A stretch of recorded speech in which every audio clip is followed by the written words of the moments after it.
एक अच्छी ACL surgery हो जाना ही एसीएल लिगामेंट सर्जरी के सक्सेस की कोई गारंटी नहीं है।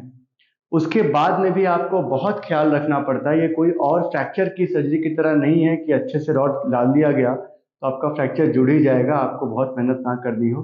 ये एक बहुत ही डिफरेंट सर्जरी है जिसमें कि ऑपरेशन के बाद एज ए पेशेंट भी आपको 50% काम करना पड़ता है। 50% काम आपका ऑपरेशन हुआ, 50% काम जो आप ऑपरेशन के बाद उसका ख्याल रखने में रखेंगे और जो गलतियां नहीं करनी है वो करने पे करेंगे। तो आज का जो वीडियो है वो ये बताने के लिए है कि अपने नए बने एसीएल लिगामेंट का ख्याल कैसे रखें, कौन सी गलतियां ना करें जिससे कि आपकी सर्जरी 100% सक्सेसफुल होगी। इसको ध्यान से देखिएगा।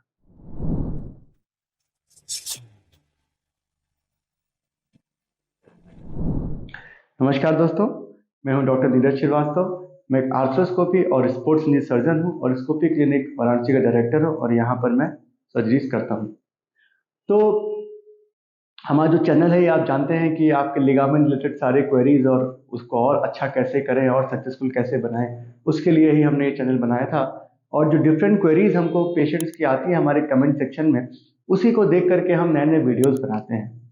तो ये अच्छा ऑपरेशन एक बार हो गया, आपने बढ़िया सर्जन चुन लिया जो कि अच्छा लिगामेंट सर्जन है और आपका बढ़िया ऑपरेशन हो गया। हम ये मान के चलते हैं कि ऑपरेशन में कोई भी कमी नहीं है। अब इसके बाद आपको क्या करना है, डे वन से ही, ऑपरेशन के दिन से ही आपको क्या करना है, ये बहुत डाउटफुल होते हैं। पेशेंट्स के दिमाग में बहुत डाउट्स आते हैं। इनफैक्ट कई पेशेंट तो ऐसे हमको मैसेज करते हैं जो कि ऑपरेशन हो गया और हॉस्पिटल में ही है, डे वन में ही उनको क्वेरीज होती है कि सर मुझे पता ही नहीं, मुझे बताया ही नहीं गया कि आगे क्या करना है। तो आखिर क्या क्या करना है, कैसे कैसे और कैसे अपने नए एसीएल लिगामेंट का ख्याल रखना है, उसके बारे में वीडियो हमने बनाया। तो देखिए, इसको हम डे जीरो से शुरू करते हैं। आपका ऑपरेशन हो गया, बहुत अच्छे से ऑपरेशन थिएटर से बाहर निकल के आ गए, तो पहली चीज क्या आपको करनी है।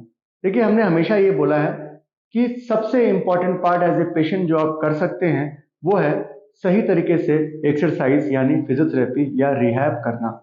तो जैसे ही आपके बेहोशी का असर खत्म हो जाता है, अगर स्पाइनल एनेस्थीसिया लगा है तो 3 से 4 घंटे बाद खत्म होगा, और अगर जनरल एनेस्थीसिया है तो बाहर निकलने के बाद आधे घंटे में ही आप पूरी तरीके से होश में आ जाते हैं। अब आपको क्या करना है, अपने एक्सरसाइजेस शुरू करनी है। ये तुरंत ही शुरू करनी है क्योंकि जो मैक्सिमम वेस्टिंग होती है, जो जंघा का पतला होना होता है ना ऑपरेशन के बाद, मैं पहले वीडियोस में बता चुका हूँ, ये फर्स्ट 24 आवर्स आफ्टर सर्जरी होता है। ऑपरेशन के 24 घंटे के अंदर ही सबसे अधिक मांसपेशियों का गलना होता है और वो 24 घंटे में इतनी गल जाती है कि कई महीने की एक्सरसाइज से भी उसकी क्षतिपूर्ति नहीं हो पाती और वापस पूरी मोटाई नहीं आती है। तो आपको क्या करना है कि जैसे ही आपका बेहोशी का असर जाए, आप पंजा चलाना शुरू करें और आइसोमेट्रिक क्वाड्रिसेप्स एक्सरसाइजेस करें। ये एक्सरसाइजेस कैसे करना है इसके बारे में भी हमारा जो पुराना वीडियो है कि रिहैब कैसे होता है, एक्सरसाइजेस कैसे करना है एसीएल सर्जरी के बाद, उसका पूरा वीडियो हमने बना रखा है, उसका लिंक भी डिस्क्रिप्शन में है। उसको आप जाकर देख सकते हैं कि एक्सरसाइजेस करना कैसे है। तो आज के वीडियो में सिर्फ बता रहे हैं कि क्या क्या करना है, कैसे करना है, ये आप उन वीडियोस को देख सकते हैं। तो सबसे इंपॉर्टेंट यही है कि अपना आप एक्सरसाइजेस टाइम पे शुरू कर दें। ऐसा बिल्कुल भी डरे नहीं कि एक्सरसाइज करने से आपका एसीएल टूट जाएगा। देखिए, आपका जो एसीएल है अगर वो अच्छे से बनाया गया तो उस पर काफी स्ट्रेंथ होती है, वो आपके एक्सरसाइज करने से नहीं टूटेगा। हाँ, गलत एक्सरसाइज नहीं करना है, इसीलिए एक अच्छे फिजियोथेरेपिस्ट की मदद से या फिर जो हमने वीडियो बनाया उसको देखकर ही एक्सरसाइजेस करिएगा। अपने हॉस्पिटल में अपने डॉक्टर से भी कंसल्ट करिएगा। तो आइसोमेट्रिक क्वाड्रिसेप्स एक्सरसाइज आप शुरू कर दीजिए। ये सबसे पहली चीज है जो कि आपको एज ए पेशेंट करना है, जो आपके लिए सबसे अच्छा होगा। ये सिंपल सी एक्सरसाइज आपके घुटने की टोन, आपके बल को इतना अच्छा बना के रखेगी कि आप बिल्कुल ठीक रहेंगे। काफ फॉर्म करने से एक ये भी फायदा है कि आपको डीवीटी नामक एक भयानक जो कि लाइफ थ्रेटनिंग समस्या हो सकती है पोस्ट ऑप में, वो भी नहीं होगी। तो अपने पंजे को चलाइए, अपने पैर को बिल्कुल स्थिर डेड की तरह रखने से कुछ नहीं होगा। ये मत सोचो कि बहुत ख्याल रखेंगे। मालूम है कि ज्यादातर जो एसीएल सर्जरीज के बाद, अच्छे तरीके से एसीएल सर्जरी के बाद जो भी कॉम्प्लिकेशंस होते हैं, ये उन्हीं पेशेंट्स में होते हैं जो कि कुछ ज्यादा ही ख्याल रखते हैं और डरते हैं। देखिए, बहुत बेपरवाह होकर के आपको जल्दी से दौड़ भी नहीं लगानी है और बहुत ज्यादा ख्याल भी नहीं रखना है। होता ना कि आपको बीच में चलना है, वो करना है जिससे कि ये इस तरफ भी ना जाए और उस तरफ भी ना जाए। ये नहीं होना चाहिए कि आप बिल्कुल 2 दिन में ही चलने की कोशिश की, ऑफिस जाने लग गए 10 दिन में और तोड़ लिया। और ये भी नहीं होना चाहिए कि आप पड़े हुए हैं जी, अपने पैर को ही नहीं हिला रहे हैं। मूवमेंट देना बहुत जरूरी है। तो ये फर्स्ट एंड फॉरमोस्ट चीज है जो कि आपको ख्याल रखने के लिए करनी है, और यही एक सबसे बड़ी गलती भी होती है कि लोग एक्सरसाइज नहीं करते हैं। सेकंड क्या होता है, पैरों को कब से मोड़ना है। तो देखिए डिफरेंट डिफरेंट सर्जन्स का जो प्रोस्पेक्टिव है ना वो डिफरेंट डिफरेंट होता है। प्लस अगर हमने एसीएल सर्जरी के साथ में कुछ और भी सर्जरी की, जैसे कि कोई कोलेटरल लिगामेंट की सर्जरी एमसीएल या एलसीएल की हुई है, या फिर कोई मेनिस्कस रिपेयर किया है, तो कभी कभी प्रोटोकॉल्स डिफरेंट होते हैं। But almost all the surgeons आइसोमेट जो अपने आइसोलेटेड केवल एसीएल सर्जरी हुई है तो 2 दिन में पैरों को मोड़ना शुरू करवा देते हैं, जिससे कि पैरों में स्टिफनेस ना हो। ये मोड़ने का तरीका जो होता है ये क्लोज चेन एक्सरसाइजेज होती हैं। क्लोज चेन एक्सरसाइज मतलब कि पैरों को हील स्लाइड करके मोड़ना है। क्लोज चेन एक्सरसाइज करने से आपके इसमें कोई भी प्रॉब्लम नहीं होगी। अब जो ये मिस्टेक जहां पेशेंट इसमें करते हैं, उनको ऐसा लगता है कि पैरों को मोड़ने में हमको दर्द हो रहा है, तो अब हम पैर मोड़ना तब शुरू करेंगे जब हमारा दर्द पूरी तरीके से खत्म हो जाएगा।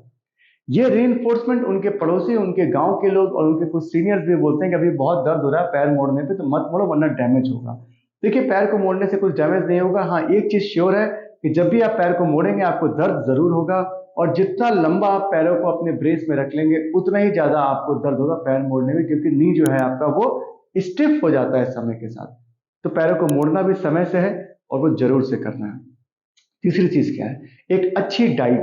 देखिए हमारा पूरा पूरा वीडियो है इसमें कि एसीएल के बाद अच्छे रिकवरी के लिए खाना क्या क्या खाएं, वो भी डिस्क्रिप्शन लिंक में, उसको आप देख सकते हैं, उसमें डिटेल बताया गया है। बट एक अच्छी डाइट लेना बहुत जरूरी है। लोग इस बात से डरते हैं कि देखिए हमको चलना तो मुश्किल है तो हम खाना ना खाएं जिससे कि हमको टॉयलेट ना जाना पड़े या पॉटी ना जाना पड़े। तो ये समझिए कि आपकी इम्यूनिटी पोस्ट ऑप में वैसे भी कम होती है। आप खाना नहीं खाएंगे तो आपका जो बॉडी है उसकी इम्यूनिटी और भी कम होगी, आपका घाव नहीं भरेगा और आपके इन्फेक्शन के चांसेस भी बढ़ जाएंगे और आपकी रिकवरी भी खराब होगी, आपका मसल्स भी वेस्टिंग में चल जाएगा। तो अच्छा डाइट लेना बहुत जरूरी है, ये बहुत ही जरूरी है। अब आप डिस्चार्ज हो गए, उसके बाद क्या गलतियां आप करते हैं, आप समय पे फॉलो अप में नहीं जाते हैं।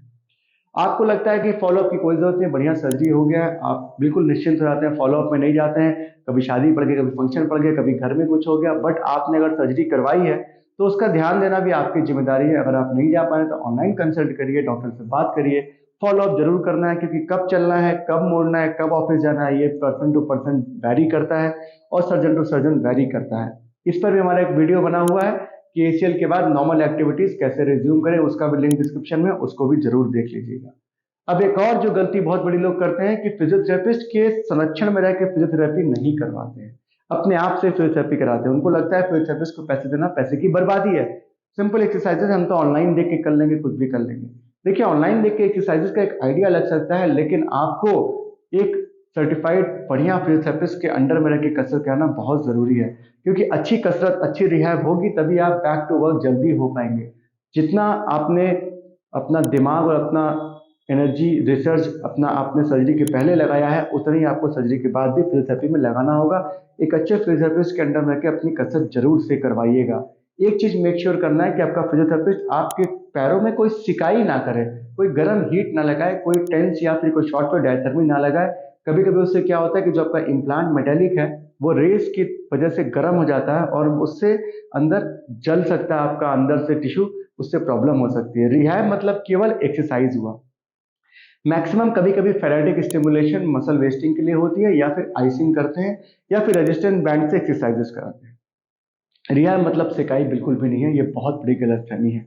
तो रिहैब मतलब सिकाई नहीं है, रिहैब मतलब है कि एक्सरसाइज अच्छे से कराया जाए।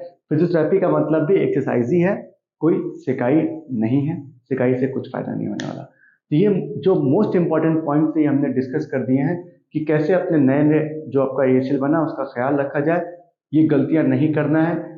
एक और गलती जो आप इसके अलावा भी करते हैं कि समय से पहले अपनी एक्टिविटीज पे वापस चल जाना।